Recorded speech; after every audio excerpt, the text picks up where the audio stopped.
Greetings to all attendees of the 146th International Convention of the Theosophical Society. The title of this talk is inspired by a sentence found in the Voice of the Silence that says, open quote, replace the fleeting with the everlasting, close quote. In the same work, we also find the following, open quote, in order to become the knower of all self, meaning the universal self or Atman, thou hast first of self to be the knower. To reach the knowledge of that self, thou hast to give up self to non-self, being to non-being, close quote. Atman is described in the Theosophical Glossary as pure consciousness or the cosmic self. To reach the knowledge of Atman, one needs to transcend the sense of selfhood. Many religions and philosophical traditions suggest that in order to transcend the sense of selfhood, we need to live in the now, in the present moment. The present moment is not, however, linked to space and time as we know it. It is in fact linked to eternity, as we will see very soon. But first, let us make a short digression into the philosophy of space and time, in which we will find out, among other ideas, the notions of presentism and eternalism. Presentism supports the notion that space has three dimensions and is temporal. Things exist in relation to time. This is the conventional view of time, based on the notion that the past is gone, the future is not yet here, only the present moment is important. Within this context, the past and future are meaningless because they do not exist. Based on this perspective, if we outline what exists, we have the following: you, the computer, Acropolis, or the caves of Ajanta in India exist. However, Socrates and Buddha do not exist, nor any future station on the planet Mars. Objects lacking the property of being present do not exist and are meaningless. Eternalism, on the other hand, supports the notion that space has many dimensions and is non-temporal. It is deprived of properties such as the past, present, and future. Things exist without relation to time. The past and the future are meaningful and important as the present moment. Eternalism is anti-meaninglessness and suggests, for example, that every act of kindness, no matter how small, exists in eternity. Everything is profoundly meaningful. Objects from both the past and the future exist. Non-present objects like Socrates, Buddha, and the future station on the planet Mars exist now, even though they are not currently present. They may not be in the same space-time vicinity that we find ourselves in right now, but they should nevertheless be on the list of all existing things. In eternalism, the passage of time is an illusion. Reality comprises the whole of space-time.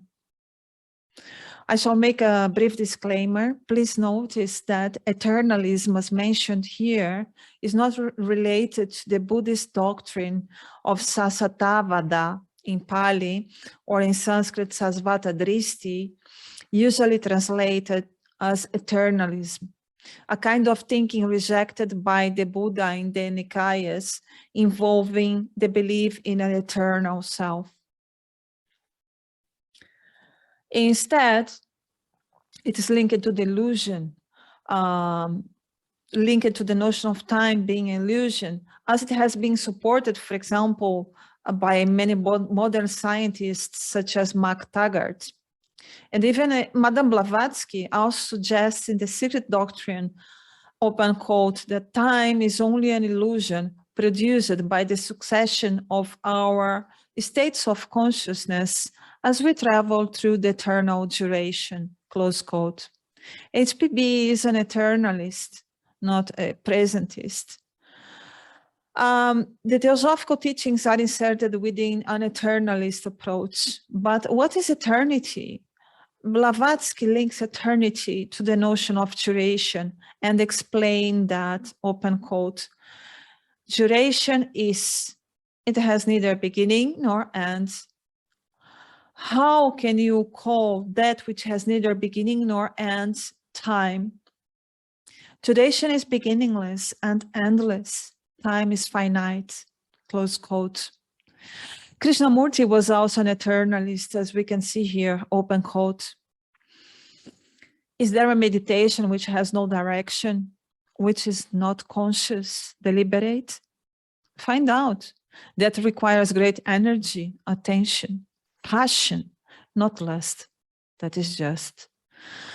Then that very passion, energy, the intensity of it is silence, not contrived silence. It is the immense silence in which time, space is not. Then there is that which is holy, eternal. Krishnamurti is describing a state we could say similar to samadhi. It's a state of consciousness that there is no sense of separation, selfhood, or independent existence, but only pure awareness, described in the voice of the silence as a state of being or as a state of consciousness that occurs when the fleeting is replaced by the everlasting, the transitory replaced by the eternal. Having briefly shown the difference between presentism and eternalism, as well as how the notion of eternity is emphasized by both Krishnamurti and Madame Blavatsky, as linked to a state of consciousness deprived of the sense of selfhood, we will now see how the eternal and the present moment, an instant, can be reconciled. Consider, for instance, the following words of Goethe. He is describing a painting that he saw. The marvelous, open quote, the marvelous suppleness with which a dancer moves from one figure to another and provokes our admiration in front of such artistry. It is fixated for a moment so that we can see simultaneously the past, the present, and the future. And we are thus transported into a super-terrestrial state. We do not have here with us the painting that Goethe was observing. Instead, we have the image that you see here, which is a statue symbolizing Shiva's cosmic dance. In looking at the image, even though it's fixated, we can see both past, present, and future. As the hands and legs suggest motion, we can infer the previous step and the one ahead. In this manner, the present image contains both past, present, and the future. That is how, when experiencing the present, one also will experience past and future. That's how perhaps an instant is impregnated in eternity, with eternity. Plato, for example, supported the notion that time is not something that can be measured, but motion. Abstracting time from motion was an innovation from Aristotle. The notion that an instant is impregnated with eternity is also found in the Epicurean and Stoic traditions. For example, Lucretius, a Roman and Epicurean philosopher, wrote that, open quote, the sage places himself with the eternal nature, which is independent of time, close quote.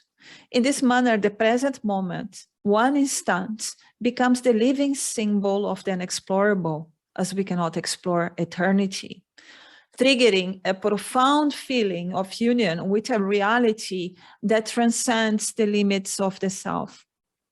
Such states of consciousness are often experienced by mystics and sages and may be described as cosmic flights.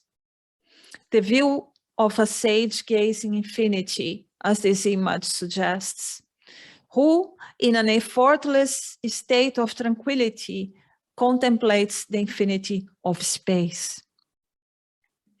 The importance of living in the present moment has been also emphasized, for example, in the Hermetic tradition. Asclepius, a disciple of Hermes Trismegistus, in his perfect discourse, in Greek, Logos Teleos, says, open quote, "Now, be completely present. Give me your whole attention, with all the understanding that you are capable of, with all the subtlety you can master. For the teaching about divinity requires a divine concentration of consciousness, if it is to be understood. It is just like a torrential river plunging headlong down from the heights, so violently that with its rapidity and speed, it outstrips the attention, not only of whoever is listening, but also of whoever is speaking." Asclepius is showing how one may reach the knowledge of divine wisdom, Brahma Vidya, which is by first pointing out the importance of being present, full alert, paying attention to the moment, to the instant impregnated with eternity. To do that is require divine concentration, dharana, because divine wisdom is like, he says, a torrential river whose flowing waters move in such a speed that if we are not alert, we cannot keep up with it. He compares the experience of Theosophy, divine wisdom, Brahma Vidya, as being something at first as a violent torrential river. We could think of a river flowing down into a giant waterfall. The closer we get to the waterfall, the rapids become more intense and violent. Violent because it turns apart all preconceived ideas, everything you took for granted. All crystallized thoughts are shattered, violently interrupted, blocked. Furthermore, in the Corpus Hermeticum, there is the following quote: "My child, he who listens must perceive the same as he who speaks. Share his awareness, he must breathe together with him. Share the same spirit, his hearing must be sharper than the voice of he who speaks. The seeker who is listening perceives the same as the teacher who speaks.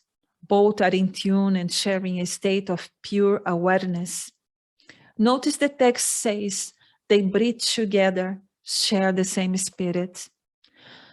The Persian word for intimate or companion is hamdam, meaning one you share a breath with or one you breathe with.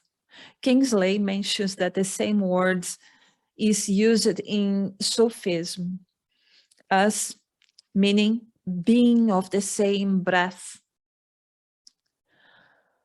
They need to be tuned with each other in a state of shared awareness. That's why the one who speaks share his or her awareness. In the case, the one who speaks may not be only a human teacher or a superhuman teacher, but also nature, life around us. And we have to learn how to listen. No wonder why one of the last works of Madame Blavatsky was entitled The Voice of the Silence. This is very telling, the title.